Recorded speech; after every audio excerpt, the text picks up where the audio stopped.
Hi, everyone, and welcome to Your Health and Your Wealth. It's the very first episode live on Facebook and LinkedIn. Thank you very much for joining me.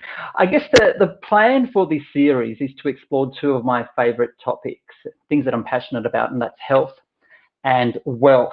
And so, being a news junkie, I also wanted to explore this live into LinkedIn and Facebook. So if you are watching live at 10:30 Australian Eastern Standard Time, thank you very much for joining me. If you're watching on delay, of course, you can always go back to the start of the program or watch more on my Facebook or LinkedIn page.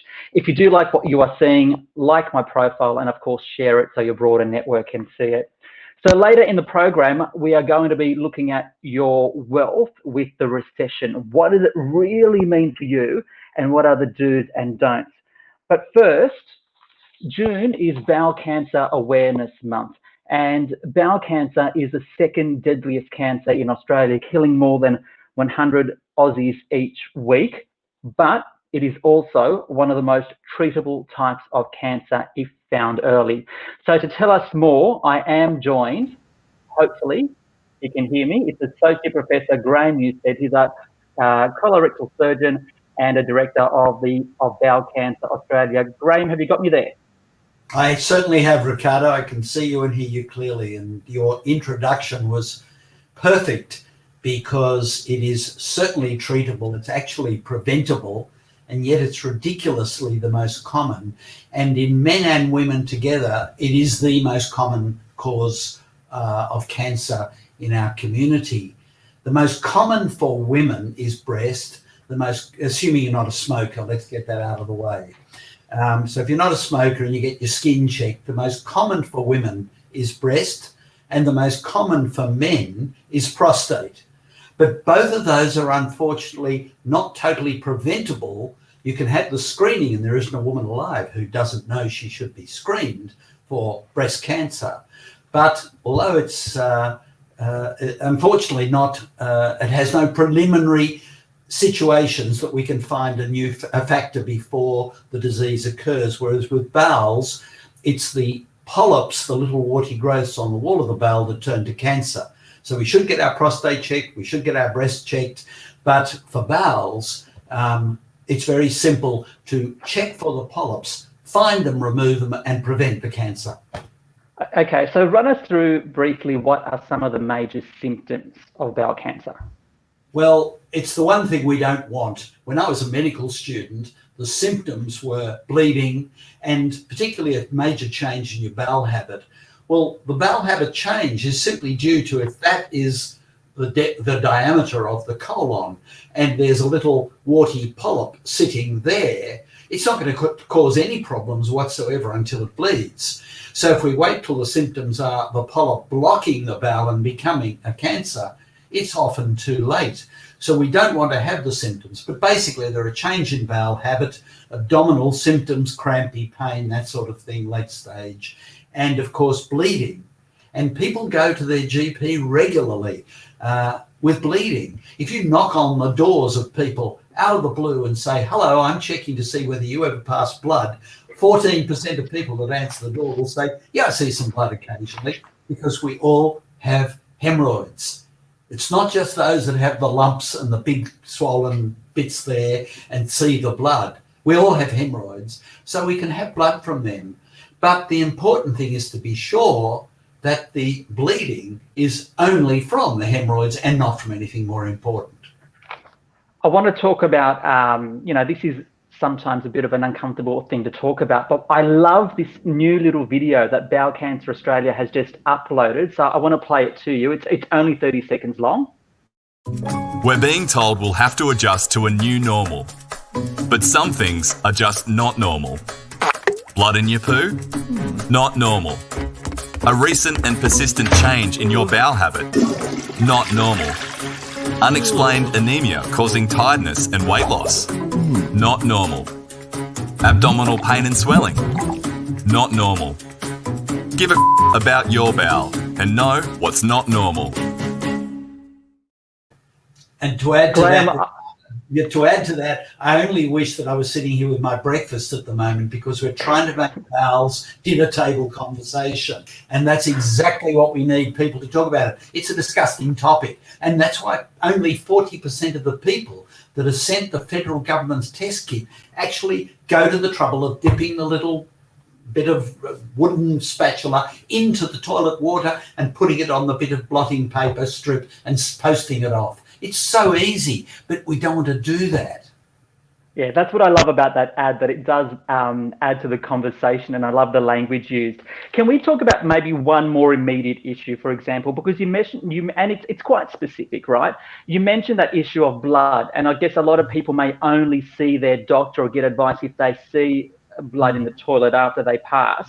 Obviously, it can be quite shocking, right? What do you tell, or what does a doctor tell a patient when they've seen blood in the toilet? And how do they know if it's an urgent issue or not? Right. A good GP, and certainly those of us who specialise in the area, ask not just, have you seen blood, but a whole bunch of questions about it. Where is the blood? Is it on the paper or in the toilet? If it's in the toilet, is it splattering the toilet bowl? Is it on the motion, coating the motion? Is the motion formed or liquid? Or I'm not sure, because all of those features help us determine whether the blood is likely to be added at the end of a motion at the anal area, i.e. possibly hemorrhoids, or whether it's going to be mixed with the bowel motion as it's forming liquid to formed motion higher up in the bowel, and that raises more alarms.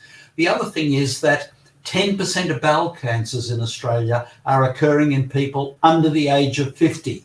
The actual numbers in the older age people are slightly reducing, and that's because of screening, because we're finding the polyps and removing them. But it's not good enough for a 35 or a 40-year-old to say, oh, well, it's only going to be hemorrhoids, or I'm a macho fit guy, I'm at the gym all the time, I don't care, I'm all right. We've got to be absolutely sure that they're assessed. So it's not very difficult to assess what we call outlet bleeding, low down at the anus, to know whether it is hemorrhoids or is not. At what point do you become more persistent with a doctor or a specialist to try to see you earlier if you're really worried? How does that work? One of the negatives about COVID recently has been the fact that people have been expected to put off going to their doctor, not go out of the house, and are now uncertain about whether it's okay to go back, etc. The message is we've been doing all the urgent work all through COVID, and urgent on bowels. And if you look at the numbers, there are 100 COVID deaths in Australia. Congratulations to our government and the work that's been done. However, there are 5,108 deaths a week from bowel cancer in Australia, and with a preventable disease. For heaven's sake, get it checked, and then you're going to live to look after your family and your kids. A couple more things before you go. So we've spoken about a lot of these symptoms. It's not necessarily always bowel cancer, is it? No. Your bowel gets upset from anything. You enjoy some chilies, you ate something that upset you. You're a bit constipated because you're not getting enough Wheat Bix in your morning cereal. They're all okay things, but it's not a big deal to go get that checked. If you find a lump in your breast, you're going to get that checked. If you're getting a bit of hesitancy with passing your urine, you're going to get that checked. So go to the doctor. But the most important thing is when the government sends you the test kit, which is now going to be sent from January this year, 2 yearly. It was 5 yearly, not often enough. The test kit is simple. And if you do the test kit when you get it, you're going to prevent the bowel cancer. If you get a positive, don't panic. It might be hemorrhoidal bleeding because it's a test kit for blood. But it's not a test kit for polyps or cancer. But that indication of some blood might mean a biggish polyp or even an early cancer. And even if it is a cancer and not a polyp to be removed at colonoscopy, even if it is a cancer, it's nice. If it's an early cancer, it's curable. If you wait too long to get your colonoscopy, it moves up a stage and it may be incurable, Ricardo.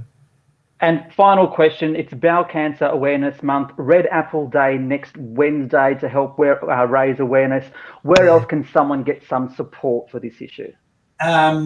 It's very straightforward.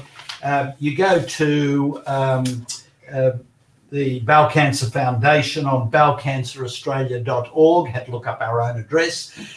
Always forget whether it's com or org. bowelcanceraustralia.org, and it's all there. More information than you'll ever need. Do the test. Read that stuff. Donate if you're one of your wealthy watchers, and we'll keep doing the good. And I hope a lot of people are saved from the disease. Okay, Associate Professor Graham Newstead from Bowel Cancer Australia. Thank you very much for your time. Appreciate it here on Your Wealth and your Health and Your Wealth. Thank you for having me, Ricardo. Great pleasure. So again, that website address is www.bowelcanceraustralia.org if you want some more information. So now we go from your health to your wealth. And we've heard the word recession a lot over the past couple of weeks. Australia's economy contracted for the first time in about 9 to 10 years in the January to March quarter. We are more than likely to be in a recession right now when we get the figures for this quarter. And I've got someone with me who will tell us more about what this chart actually means. And that's Shane Oliver. He's the Chief Economist from AMP Capital. Shane, thank you very much for joining me live on Your Health and Your Wealth. My pleasure, Ricardo. So Shane, we know the technical definition of a recession is 2 negative quarters of economic growth, right? But what exactly does that really mean? And what typically happens in a recession? It's a rather silly definition in a way, because I think ultimately, a recession really is a contraction in the level of economic activity.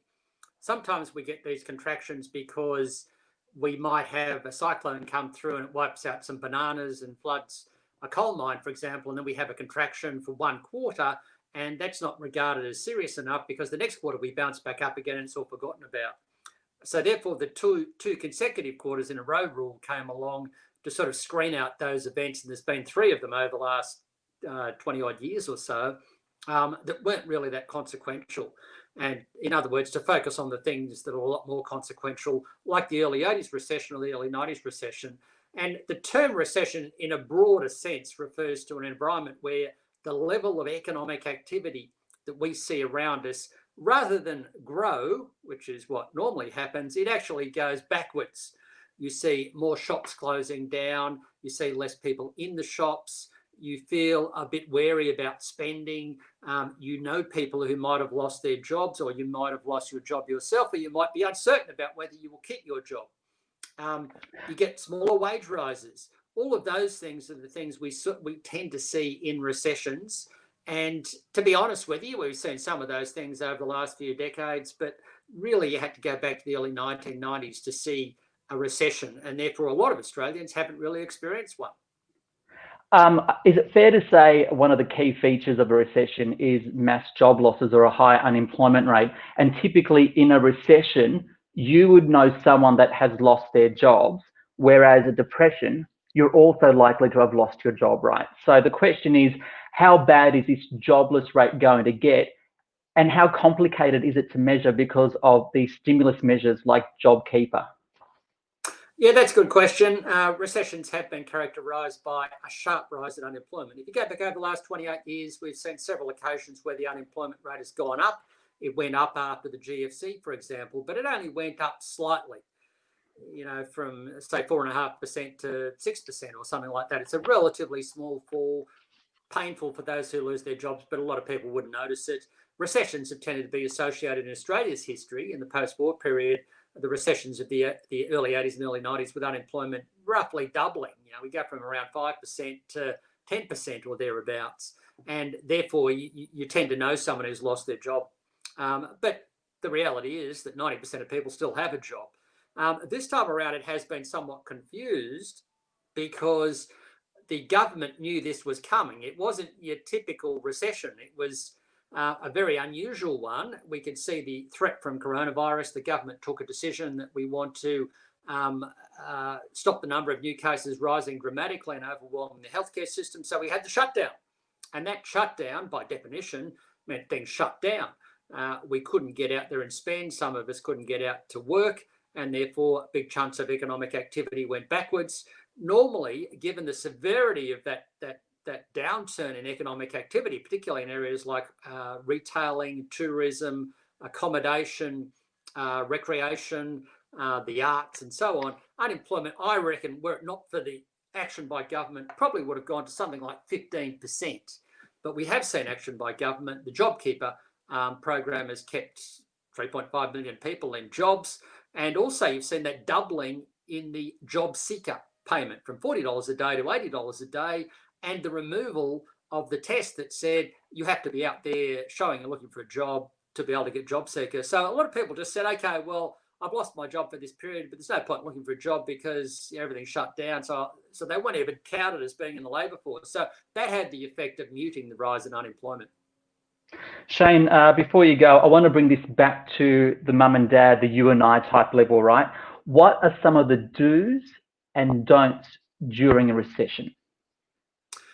Well, I guess the first one is not get too carried away. If you've got your job, you really need to be looking around for opportunities that it might throw up. You know, recessions tend to be associated with opportunities. Property prices tend to fall. Share markets tend to fall. Often that occurs quite quickly. The share market fall was back in March, so it's almost over before you know it to some degree. But you really should be, if you are confident of keeping your job, you should be looking for opportunities. So that's a key do, I think. One of the things you don't do is, if you do have a good job, don't go and mess it up. Don't go, taking on risks. It's probably not the best time to be changing jobs because it could lead to uncertainty as to employment going forward. It's also an opportunity, I think, with interest rates being down, to pay your mortgage down faster. So that's a do. The other thing that comes up is you also see opportunities. Prices of things go down in price. So if you're looking for a second-hand car or a second-hand boat, or I don't know, whatever it is, you might find it's cheaper than it would normally be. So there are a few things that you should bear in mind through a recession. And I guess history tells us they don't last forever. We eventually pull out of it. We may already be pulling out of this one, given the way the shutdown is eased and economic activity is coming back. So don't get too carried away. Don't get too gloomy, because history tells us we will pull out of this. Okay, Shane Oliver, appreciate your time always, and thank you for supporting this first episode of Your Health and Your Wealth. Thank you. My pleasure. Have a good day. See you, Shane. And that is it for Your Health and Your Wealth. If you missed any part of this stream, it'll be uploaded in full on my Facebook page and LinkedIn page. Hopefully I'll work out how to get it onto the website, Your Health and Your Wealth. And of course, I do encourage some live comments in the future programs. I got one here, a lovely one from Paran. Congratulations for starting this initiative. Thank you so much for your support. I'm still learning how to use this technology too. So if we get some more comments and more questions, we'll be able to throw it to some guests down the track. I'm Ricardo Gonçalves. Thank you very much for joining me here on Your Health and Your Wealth.